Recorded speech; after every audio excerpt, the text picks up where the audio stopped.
T20 world cup global qualifiers A में Nepal cricket team की अगर मैं बात करूं तो वो T20 वर्ल्ड कप के लिए क्वालिफाई नहीं कर पाए। बहुत सारे रीजंस थे, सबके अपने अपने रीजंस हैं। किसी ने कुछ रीजंस कहे, किसी ने कुछ रीजंस कहे। फेयर इनफ, सबको अपने अपने हिसाब से जो उनका परसेप्शन होता है, सबको लगता है कि नहीं ये हार की वजह बनी या फिर ये हार की वजह बनी। लेकिन मोस्ट इंपॉर्टेंट चीज एक तो ऐसा रीजन है जो सारे के सारे क्रिकेट फैंस हो या फिर ओवरऑल जितने भी क्रिकेट को फॉलो करते हैं, नेपाल क्रिकेट टीम की बात करूं, वो एक रीजन तो जरूर मानेंगे कि lack of matches, lack of proper management की वजह से भी कहीं ना कहीं ये हार हुई है। सबके नजर में ये एक रीजन जरूर रहेगा, जब भले वो 4-5 रीजन अलग अलग दे दें, लेकिन ये एक रीजन सबके में कॉमन रहने वाला है।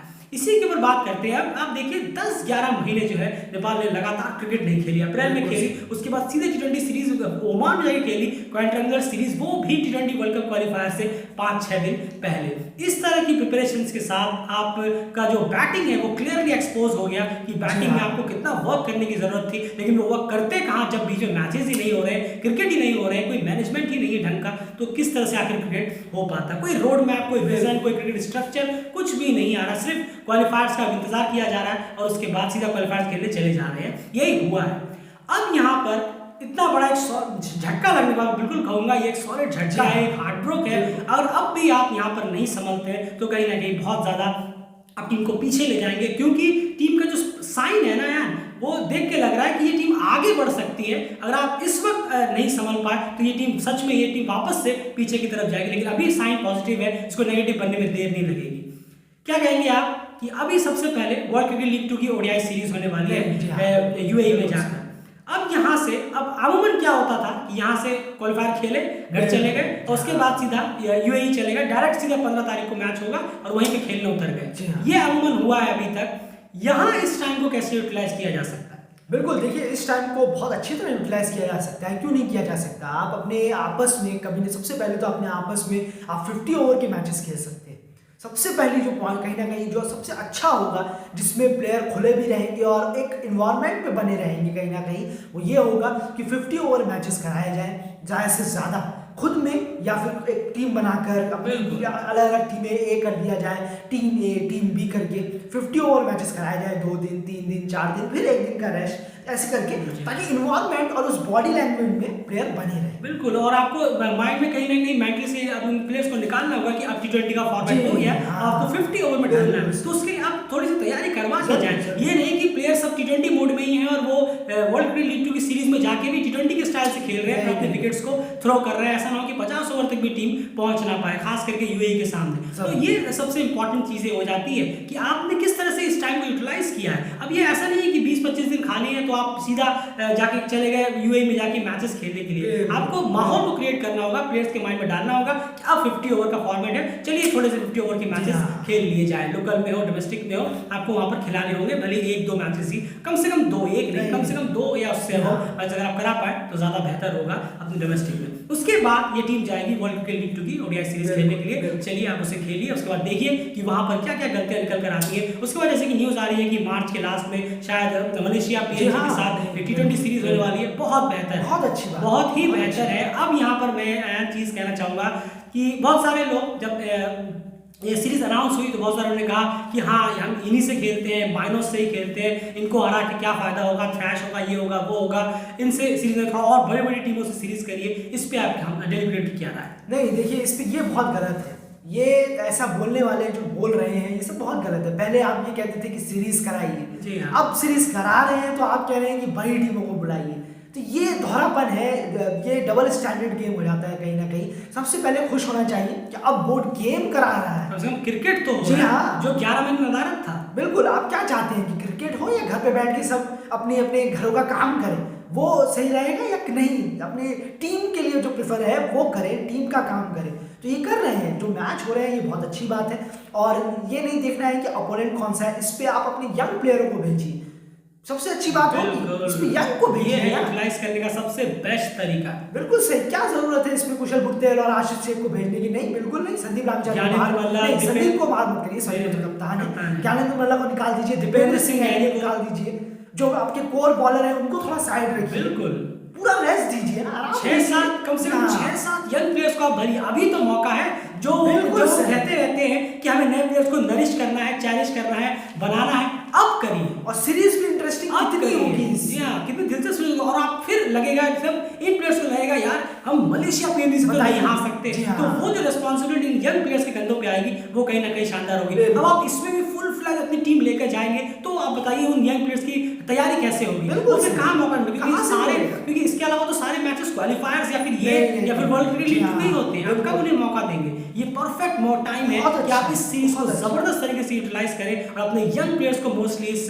टीम में भेजें। कुछ बड़े बड़े प्लेयर्स को आप रेस्ट दें, उन्हें कहें कि आपने काफी खेला, रेस्ट करिए, आप तो टीम में है ही, आप तुम्हारी बैकबोन है, लेकिन आप इनकी भी तैयारी कराते हैं। और मलेशिया PNG के सामने आप कम से कम 6-7 नए प्लेयर्स जो ये सब है, कुशल मल्ला को ढालिए, जो फॉर्म में नहीं है उनको रखिए और जो यंग प्लेयर्स हैं अब उनको इंक्लूड करिए। भीम शेट्टी है, सागर ढकेल को आप रखिए, साहब आलम को लाइए, इन सबका एक कॉम्बिनेशन बनाइए। वो तो संदीप कैप्टन है, वरना मैं तो कहता संदीप आप भी रेस्ट करिए, आप तो बहुत बड़े बैकबोन है टीम के, लेकिन संदीप कैप्टन तो उनको टीम में रहना ही होगा। इस तरह से इस चीज को यूटिलाइज करिए। जब 11 महीने क्रिकेट नहीं हो रही थी तो सब कह रहे थे क्रिकेट ही नहीं हो रही है, किसी से तो खेल लो, किसी से तो बात करो। मैंने बहुत लोगों को सुना, कोई कहता है कि सिंगापुर को बुला लो, कोई कहता है मलेशिया को बुला लो, कोई कहता है PNG से तो बात कर सकते हैं, ये वो।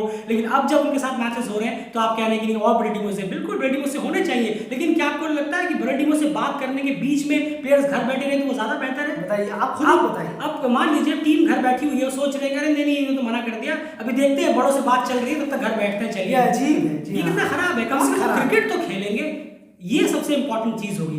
उसके बाद क्या स्टेप आता है, ये मार्च की सीरीज कंप्लीट हो जाए, T20 सीरीज जो PNG मलेशिया के बाद है, इसको यूटिलाइज करने के बाद आगे क्या? बिल्कुल, देखिए अब यहाँ पर होना चाहिए कहीं ना कहीं कि हर दूसरे महीने में, जी हाँ, हर दूसरे महीने में 50 ओवर क्रिकेट का इंतजाम करना चाहिए। क्यों? कहीं ना कहीं सबसे बड़ा रीजन है 2023 वर्ल्ड कप। बिल्कुल बिल्कुल, और कोई रीजन नहीं है, वो प्रायोरिटी है इस टाइम, कहीं ना कहीं होनी चाहिए। नेपाल क्रिकेट होनी चाहिए नहीं, है ही वो प्रायोरिटी कहीं ना। और एक चीज मैं कहूँगा यार, ये मत सोचिएगा कि अरे T20 वर्ल्ड कप तो हमसे हुआ नहीं, 50 ओवर क्या खाक हुआ। इसमें ये सोच बहुत लोगों की हो सकती है, लेकिन फिर अगर आपको लगता है कि आप खाक ही होगा तो आप खेल क्यों रहे हैं? बिल्कुल सही, बिल्कुल, तो उसमें फिर हम कुछ नहीं कर सकते। अगर वो सोचिए आप ये सोच रख रहे हैं, बिल्कुल सही, जी हाँ, तो उससे गिरी हुई सोच और हो ही नहीं सकती। अगर कि एक कोई अपनी टीम के लिए ऐसा सोचता है तो इसमें इससे गिरी हुई बात नहीं हो सकती। पर हर दूसरे महीने में 50 ओवर क्रिकेट हो, और किसके साथ हो भाई, किसके साथ खेले 50 ओवर, कहाँ से लाए टीम? 50 ओवर में तो खर्चा भी ज्यादा हो जाता है, 50 ओवर का गेम है, तो इसमें घबराने की जरूरत नहीं है। आप सबसे बेटर होगा, ये हमने बहुत पहले भी कहा था एक्चुअली, लेकिन इसको हम दोबारा फिर रिफ्रेश प्लीज कैन आपसे रिक्वेस्ट है, एक बार इस पे अप्लाई करके देखिए, बहुत ज्यादा हेल्पफुल साबित होगा, लेकिन आप समझ नहीं रहे हैं। बिल्कुल सही, और ये तरीका कहीं ना कहीं होगा दूसरे देश के क्लब्स को अपने यहाँ पर इनवाइट करना या खुद उनके वहां पर जाना, सबसे बेटर तरीका। मेरा मतलब देश की, मेरा मतलब नहीं है कि टॉप सेना कंट्रीज हो गई या ये हो गया वो हो गया, किसी भी टीम, किसी भी देश की क्लब की कंट्री, ये नहीं देख रहा है कि सामने कौन है क्या है, बस खेलना है। और उस देश की जो ए टीम है, नेशनल टीम की जो ए टीम है, उनके साथ 50 ओवर का क्रिकेट, इन दो में से किसी के साथ भी 50 ओवर का क्रिकेट खेलिए आप। बिल्कुल, किसी के साथ भी खेल सकते हैं आप, ये मत सोचिए कि हमें उसके साथ जाना है या उसके साथ जाना है या उनके साथ अच्छा क्रिकेट हो जाएगा। नहीं, आपको सिर्फ 50 ओवर क्रिकेट खेलने से मतलब है, चाहे वो कोई भी कंट्री, कितनी भी छोटी कंट्री हो, वो अपने क्लब के साथ खेलने के लिए तैयार हो। और ऐसा तो होता ही है, अगर आप अप्रोच करेंगे तो डेफिनेटली टीम्स तैयार होंगी कि अपनी क्लब की टीम भेजे, या फिर अपनी लोकल टीम्स के साथ भी हो, या फिर ए टीम्स के साथ भी अपने मैचेस कराएं। वो कोई भी हो सकते हैं, वो एथलीट टीम्स भी हो सकती है, एथलीट टीम्स भी हो सकती है, ऐसा कोई नहीं है। एथलीट टीम्स भी 50 ओवर क्रिकेट आपके साथ खेलते हैं, क्योंकि 50 ओवर वनडे इंटरनेशनल नहीं है, उनको स्टेडियम की जरूरत नहीं है, इसमें वो आराम से आपके साथ 50 ओवर मैचेस खेल सकते हैं। उसके बाद यहाँ पर अब क्या करना होगा, हर 2 महीने में आपको ये क्रिकेट खेलने हैं, 50 ओवर्स के मैचेस खेलने हैं। उसके बाद जो इंपॉर्टेंट पॉइंट आता है वो है कि अब ये क्लब में जो आपने मैचेस खेले हैं, कैसे पता चलेगा कि हाँ इनसे आप कुछ सीखें? उसको जानने के लिए आपको हर तीसरे महीने में, यानी 2 महीने आपने क्लब क्रिकेट खेला 50 ओवर का, उसके बाद आपको तीसरे महीने में एक 50 ओवर की सीरीज करानी है, ODI सीरीज। अगर आप बायोमेट्रिक सीरीज आपको कराने की यहाँ कोशिश करनी होगी, ताकि आप ये परख सके कि हमने इन 2 महीने में जो क्रिकेट खेला है उससे ये प्लेयर्स कितने बेहतर हुए हैं। आपको वहां पर फिर से ये नहीं देखना है कि कौन ओपोनेंट है कौन नहीं, ODI स्टेटस वाली साथ ही टीम है। आपको जब आपने क्लब में क्रिकेट खेलना शुरू किया होगा, शुरू के 2 महीने, वहीं से से अप्रोच करना शुरू कर देना होगा। सातों टीमों से आपको बात करनी होगी कि कौन सी टीम हमारे साथ खेलने के लिए तैयार है। आपको पूरा कोशिश करना होगा कि आपको हर 3 महीने में वनडे के कम से कम 3 मैचेस या 2 मैचेस आपको खेलने को मिला। अगर 2 ही मैच नहीं जरूर जी हाँ, अब 2 ही मैच के लिए 3 दिन का शेड्यूल रखिए, 2 मैच के लिए, एक दिन एक ओडीआई, एक दिन रेस्ट और उसके अगले दिन एक ओडीआई। 2 ओडीआईज ही खेलिए, लेकिन ओडीआईज के मैचेस आपको बढ़ाने होंगे डोमेस्टिक में भी और उसके बाद वनडे में, ताकि आप परख सकें। उसके बाद जो वनडे सीरीज हुई उसमें आपको पता चल जाएगा यार अभी भी ये काम करते हैं। उसके बाद वो आपने नोट डाउन किया, ये वहां पर कोच सर का काम आता है, नोट डाउन किया। उसके बाद वापस से जब आपका जो 2 महीने का वो कैंप शुरू होगा जहां पर आप 50 ओवर क्रिकेट खेलेंगे किसी क्लब से, वहां पर उन चीजों को दोबारा से ठीक करने की कोशिश करिए। उसके बाद फिर से ये साइकिल ऐसे ही चलता रहेगा जब तक 2023 वर्ल्ड कप नहीं आ जाता। ये बहुत प्रॉपर प्लानिंग और रोड मैप के जरिए आप चीजों को ठीक कर सकते हैं। ये नहीं कि आपने एक बार करा। अभी सुनने में आ रहा है कि पिछले बन रही है 2 डेज का डोमेस्टिक क्रिकेट मैचेस शुरू होने वाले हैं। अच्छी बात है, बहुत अच्छी बात है, लेकिन इसे कितनी देर तक आप कंटिन्यू करेंगे, यही सबसे बड़ी प्रॉब्लम। यही तो प्रॉब्लम है। अब उसमें आपका जो है देखा जाएगा कि कहीं ना कहीं आपकी जो थिंक है वो क्या है इस चीज को लेके, इस क्वालिफायर को लेके आपकी थिंक क्या है। आपके पास इतने अच्छे प्लेयर मौजूद हैं, अब उसका इस्तेमाल होगा या उनको वेस्ट कर दिया जाएगा उनके टैलेंट्स को, ये अब बोर्ड के ऊपर है। जितने ज़्यादा मैचेस के ऑर्गेनाइज कराए जाएंगे, जैसे कि डेली क्रिकेट बता रहा है, अगर इस तरीके से हुआ, इस तरीके का 50-60% भी हो गया, जरूर से जरूर देखने को मिलेगा। खुद देखने को मिलेगा कि किस तरह से नेपाल की जो क्रिकेट है वो बेहतर हो रही है, क्वालिटी जो क्रिकेट की है वो बेहतर हो रही है, डोमेस्टिक क्रिकेट की क्वालिटी। ये एक अगला मुद्दा है यार, डोमेस्टिक क्रिकेट की जो क्वालिटी है उसे उठाना होगा। इस क्वालिटी के साथ तो बिल्कुल भी काम नहीं बनेगा जिस तरह की क्वालिटी हमने देखी है हाल फिलहाल। नहीं, ये तो खैर ये क्वालिटी तो कुछ है ही नहीं। डोमेस्टिक जो नेपाल का है वो तो बहुत ही ज़्यादा अभी कहना होगा कि बिलो एवरेज है या लो एवरेज कह सकते हैं, कुछ भी बहुत ही ज़्यादा कमज़ोर है। अगर डोमेस्टिक की बात करें, वहाँ पर इतने रन, इतने विकेट लेते हैं स्पिनर्स, इतना अच्छा परफॉर्म करते हैं, लेकिन जैसे ही इस नेशनल साइड में आते हैं तो सब कुछ बेकार होता चला जाता है। तो कहीं ना कहीं बहुत ज़्यादा सुधार की ज़रूरत है। स्ट्रॉन्ग करने के लिए थोड़ा सा अच्छी पिचेस होनी चाहिए कहीं ना कहीं, और जो कोचेस भी हैं कहीं ना कहीं, कोचेस का तो बहुत बड़ा हाथ है, क्योंकि एक सीधी सी बात है, आप डोमेस्टिक क्रिकेट की बैटरमैन की तो मैं बात कर ही रहा हूँ, उसके साथ साथ एक चीज और है कि प्लेयर्स को ये पता ही नहीं है कि उन्हें किस वक्त पर किस सिचुएशन में किस तरह की बैटिंग करनी है। यही तो है कि आप देखिए कहाँ पर हमें थोड़ा रुक के खेलना है, पहले कुछ बॉलें चेक करनी है। लोकेश बाम आते हैं, पहली बॉल पे उड़ाने का सोचते हैं, वन डाउन पेस से ही मार खा जाते हैं। बिल्कुल पेस से उनको मालूम नहीं है कि सामने 140 की बॉल आएगी या 125 की बॉल आएगी, उन्हें यही अंदाजा नहीं है। कहाँ से अंदाजा होगा, क्योंकि उन्होंने वो खेला ही नहीं है अपने डोमेस्टिक में। बिल्कुल, और उन पे काम ही नहीं कराया गया है कोच की तरफ से भी, जो भी अभी रहे हो, पहले भी रहे हो या जब भी रहे हो, कोच की तरफ से भी काम नहीं कराया गया है, सब चीज़ों पर ध्यान नहीं दिया गया है। उम्मीद है कि टाइम हेडबोर्ड सर के पास भी कुछ कम था, लेकिन अब यहाँ पर देखना होगा कि सर किस तरह से इन प्लेयर्स को नरिश करते हैं और किस तरह से इनको आगे बढ़ाते हैं। एक चीज और है यहाँ पर, अब यहाँ पर क्या है, आपने सब क्रिकेट तो खेला, लेकिन एक चीज आपको और ध्यान रखनी है, वो है 2024 का वर्ल्ड कप भी। यहाँ पर आपको हर 3 महीने में कम से कम 3 महीने के डिफरेंस में कम से कम आपको T20I ट्रायंगुलर सीरीज भी कराती रहनी है। वो क्यों, मैं आप समझा। बिल्कुल, वो बहुत ज़रूरी है। देखिए इसमें क्या है कि आप 2024 के लिए जो रैंकिंग है कहीं ना कहीं, जो 16 की रैंकिंग, बहुत इंपॉर्टेंट फैक्टर है। जी हाँ, अब तो खैर चलिए अच्छी बात है, थोड़ा सा आईसीसी को कभी कभार ऐसा हो जाता है उनके दिमाग में कि वो कुछ अच्छा करने बैठ जाते हैं। एक सदियों में एक बार ऐसा देखने को मिलता है, तो ये मौका अब आईसीसी ने दिया है कि 2024 में चलो भैया 20-20 टीमों का वर्ल्ड कप करेंगे। तो बहुत ही अच्छा मौका है कि इसमें आप अपने रैंक को रखिए और डायरेक्ट वहाँ एंट्री पाइए, बजाय क्वालिफायर खेलने के, फिर रीजनल क्वालिफायर खेलने के, इतना सारा झंझट दूर रहने। तो ये बहुत अच्छी बात है। ये कैसे होगा, ये ऐसे ही होगा जैसे कि आपने अभी बताया कि हर तीसरे महीने में कुछ इंतजाम किए जाए सीरीज हो। बिल्कुल, अपने रैंकिंग्स को भी आपको बेहतर रखना है। किस तरह का सिनेरियो होगा वो बहुत ही जल्द आईसीसी रिलीज करेगा, लेकिन रैंकिंग का बहुत ज्यादा खेल रहेगा। ये आप लोगों को भी पता है कि कैसे एक रैंक की वजह से कई बड़े बड़े टूर्नामेंट्स में टीम्स नहीं पहुंच पाई है, और नेपाल का भी कहीं ना कहीं यही हाल हुआ था। मैं एशिया कप की बात करूँ, अंडर-19 एशिया कप या फिर पता नहीं कौन सा एशिया कप था, उसमें भी वो रैंकिंग की वजह से नहीं आ पाए थे। एक चीज और है यहाँ पर कि आपको डोमेस्टिक क्रिकेट को थोड़ा लॉन्ग टाइम के लिए खेलना होगा। ये नहीं कि 8-9 दिन में आपका डोमेस्टिक क्रिकेट कंप्लीट हो गया। अब 8-9 दिन में क्या तैयारी और किस तरह की प्रैक्टिस, और फिर अगर आप गलती करते हैं तो उसे किस तरह से ठीक कर पाएंगे, ये मुझे समझ नहीं आ रहा। नहीं, ये तो खैर सही कहा आपने, ये मेरे समझ से ही परे है कि 10 दिन या 12 दिन का डोमेस्टिक क्रिकेट तो नहीं होना चाहिए। कम से कम 20 दिन 25 दिन इस टाइप का डोमेस्टिक होना चाहिए, 1 महीने का डोमेस्टिक होना चाहिए, तब जाके प्लेयर उसमें सीखेगा जो सीखने का प्रोसेस होता है वो एक दिन का या 2 घंटे का प्रोसेस नहीं। जी हाँ, आप सोचिए एक स्कूल में भी स्टडी 1 साल तक कराई जाती है, वहाँ 2 दिन में कोई प्लेयर नहीं, कोई स्टूडेंट नहीं सीख सोचने वाली बात है, बिल्कुल सही कहा आपने, ये बहुत सोचने वाली, बहुत अच्छा एग्जांपल था ये। तो इससे ही आप अंदाजा लगा सकते हैं कहीं ना कहीं कि सीखने का जो प्रोसेस है वो एक दिन या 1 घंटे में नहीं, थोड़ा टाइम लेके सीखना होता है। तो आराम से सीख सकता है, वहाँ बैट्समैन हो, बॉलर हो या फील्डिंग प्रोसेस भी क्यों ना।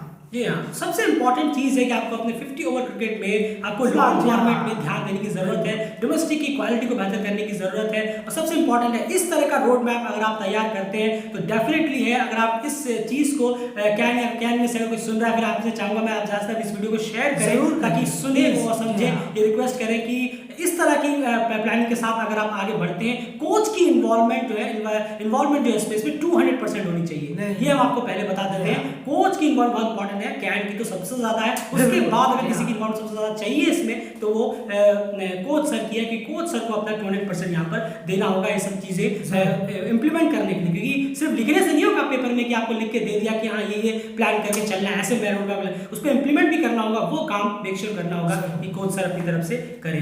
एक और चीज है वो है कि ये ऐसा ना हो कि 2022 T20 वर्ल्ड कप क्वालिफायर में ये प्लेयर्स खेले थे, ये प्लेयर्स की बात कर रहा हूँ, उसके बाद 2024 का जो T20 वर्ल्ड कप में आ रहा है, मान लीजिए कि क्वालिफायर से मान लीजिए रैंकिंग का सिस्टम रखा ही नहीं, कुछ और कर दिया, उनका पता भी नहीं क्या कुछ कर देते हैं, लेकिन 2024 T20 वर्ल्ड कप में कहीं ऐसा ना हो कि एकदम अलग ही कोई नए प्लेयर दिख रहे हो, ये एक और बहुत बड़ा ब्लेंडर होगा और आप ह्यूमिलेशन डिफीट लेकर आएंगे वहां से। क्यों आप समझा, बिल्कुल सही कहा आपने। देखिए फिर वही चीज हो जाएगी कि हम करीब आ रहे हैं तो अब नए नए प्लेयरों को हमें जिम्मेदारी देनी है, नए नए प्लेयरों को फिर से सिखाना होगा। अरे क्यों सिखाना होगा जब आपके पास 22 साल के, 21 साल के और 20 साल के लड़के मौजूद हैं। ऐसा तो नहीं है कि वो अचानक से 2 साल बाद 30 साल के या 40 साल के हो जाएंगे जो उनको हाँ भैया आप रिटायर हो, घर बैठो आप जाके। ये सब चीजें ठीक नहीं है। अभी इतने ज्यादा यंग में उन्होंने ऐसा परफॉर्म किया है, तो जितने ज्यादा पुराने होंगे उतने ज्यादा मैच्योर बनेंगे और उतना ज्यादा जो खेलने का जुनून है वो भी ज्यादा बढ़ेगा। बिल्कुल, यहाँ पर एक चीज मैं सिंपल तो समझाना चाहूंगा। अब आप सोचिए कुशल पुर्तल है, आसिफ शेख है, अभी ज्वाइन हुए हैं, 1 साल भी नहीं हुआ अभी। उसके बाद लोकेश बाम की बात करूं, विवेक यादव की बात करूं, कुशल मल्ला को भी ज्यादा टाइम नहीं हुआ, कुशल मल्ला को भी आप फॉर्म में नहीं है, आप उन्हें भी रखिए। उसके बाद जो है जो भी यंग प्लेयर्स आपने भरे हैं, बॉल के पार्ट में सागर टेकल को आपने भरा है, जितने भी यंग प्लेयर्स आपने रखे, पेसर्स में आपने जो भी कमलदारी को जो आपने टीम में रखा है, अब ये क्या है, आप इन्हीं के साथ कंटिन्यू करिए। अब ये नहीं है कि अरे ये प्लेयर इतने अच्छा नहीं खेला फिर से किसी और को लेके आ गए, कभी गुलशन झा को लेके आ गए, किसी ने ईपीएल में अच्छा परफॉर्म किया, बीच मोमेंट में आपने एक प्रोसेस से गुजरना है। ये जो रोड मैप आपने तैयार किया है, इस रोड मैप में आपने कुछ प्लेयर्स को सोच के रखा होगा। अब आप बीच रोड मैप में से किसी को भी ईपीएल से उठा के या कहीं से उठा के ले आएंगे, अरे चलिए आपको टीम में ले लेते हैं, और उस लड़के को आप बाहर कर देते हैं, तो फिर से वही प्रॉब्लम होगी जो इस बार हुई है। इन प्लेयर्स को वहां पर वर्ल्ड कप जैसे अगर इंपॉर्टेंट प्लेटफॉर्म पे खेलना ही नहीं आएगा, आपको इन्हीं प्लेयर्स के साथ कंटिन्यू करना है। 2024 T20 वर्ल्ड कप में भी आपकी टीम में विवेक यादव, लोकेश बाम, कुशल पुर्तल, आसिफ शेख, उसके बाद साहब आलम, सागर ढकेल, कमल हैरी, इनको लेके चलना है आपको। कुशल मल्ला, इनको आप खिलाइए, इनको सिखाइए, इन पे काम करिए। टैलेंट बहुत है लेकिन काम करिए, क्योंकि उन्हें बिल्कुल भी समझ नहीं कि मुझे किस तरह से कब बैटिंग करनी है। बिल्कुल, मैं छोटी सी बात कहूंगा बस कि आपने बहुत देखा होगा कि एक वर्ल्ड कप या एक T20 वर्ल्ड कप होता है, 50 ओवर वर्ल्ड कप जब होता है आईसीसी का, उसमें टीम अलग होती है, फिर एकदम अगले वर्ल्ड कप में वो टीम अलग हो जाती है। लेकिन आप बीच के उस सालों में देखिएगा वो उस टीम को कंटिन्यू लेके जाते हैं जो वो 2000 अगले वर्ल्ड कप में खिलाना चाहते हैं। 2 साल 3 साल वो टीम को सेम रखते हैं, और जैसे ही वो वर्ल्ड कप आता है आप देखिए जो सेम टीम रहती है वही टीम चैंपियन बनती है। और जो टीम बार बार चेंज करते हैं, जिनके पास फॉर्मेशन ही नहीं होता, बहुत टीमें ऐसी हैं जिनके पास अभी भी फॉर्मेशन नहीं है और कप उनके हाथ में नहीं। जी हाँ, 2021 का वर्ल्ड कप इसका बड़ा प्रॉपर एग्जांपल है कि फॉर्मेशन कई सारी टीमों के जो बहुत मोस्ट फेवरेट्स थे उनके फॉर्मेशन इतने गड़बड़ाए कि उन्होंने 50 बार चेंज किया, और टीम का हाल आपके सामने है। जो वर्ल्ड कप है वो ऑस्ट्रेलिया ऐसी टीम ले उड़ी, और ऑस्ट्रेलिया की जो T20 की टीम है, आप जरा जाके देखिए, यही लगातार प्लेयर्स खेल रहे हैं। देख के देखिए, आप पिछले 2 साल से देखिए, खुद सर्च करिए, 2020 से लेकर 2022 तक आप समझ जाएंगे कि मोस्टली जो 8-9 कोर प्लेयर्स हैं वो वही लगातार ऑस्ट्रेलिया चलाया जा रहा है और चलाया ही जा रहा था, और उसका रिजल्ट जो है वो आपके सामने है। कुछ चीजें हैं छोटी छोटी जो आप दूसरों से भी सीख सकते हैं, दूसरों से सीख के अपनी टीम पे अप्लाई कर सकते हैं। रिक्वेस्ट रहेगा आप इस वीडियो को ज्यादा शेयर करिए, और कैन में अगर कोई ये पहुंचा पाए बहुत बड़ी बात होगी। सर आप हमसे आपने अपना सब कुछ ट्राई किया, अपने सारी मैनेजमेंट, आपने जो भी अपने आइडियाज थे, अपना सब कुछ लगाया, उसके बाद रिजल्ट चलिए बेहतर मिले, लेकिन जो चाहते थे वो मिला। एक बार डेलीगेट की तरफ से ये चीजें भी आप अप्लाई करके एक बार देखिए, कोशिश करिए, क्या पता कभी कभी हम जैसे छोटे मोटे क्रिकेट फैंस के पास भी कुछ आइडियाज होते हैं, और हमारे पास, आपके पास बहुत सारे आइडियाज होते हैं जो कहीं ना कहीं बहुत ज्यादा काम और यूजफुल आ सकते हैं, जो शायद वहां तक पहुंच नहीं पाते, इसीलिए वो यूज हो नहीं पाते। रिक्वेस्ट होगा आप वीडियो को ज्यादा शेयर जरूर करिए, आपके पास जो भी प्लेटफॉर्म्स होंगे वहां पर आप इसको शेयर जरूर करिए। डेलीगेट चैनल को सब्सक्राइब जरूर कर लीजिए। उम्मीद है इस रोड मैप के अगर आपने 50% भी अप्लाई कर दिया हमारी टीम में, तो फिर डेफिनेटली है कि ये टीम का जो क्रिकेट की क्वालिटी है वो बहुत ज्यादा बेहतर होगी, और ये टीम बहुत स्ट्रांग भी बनती हुई नजर आएगी।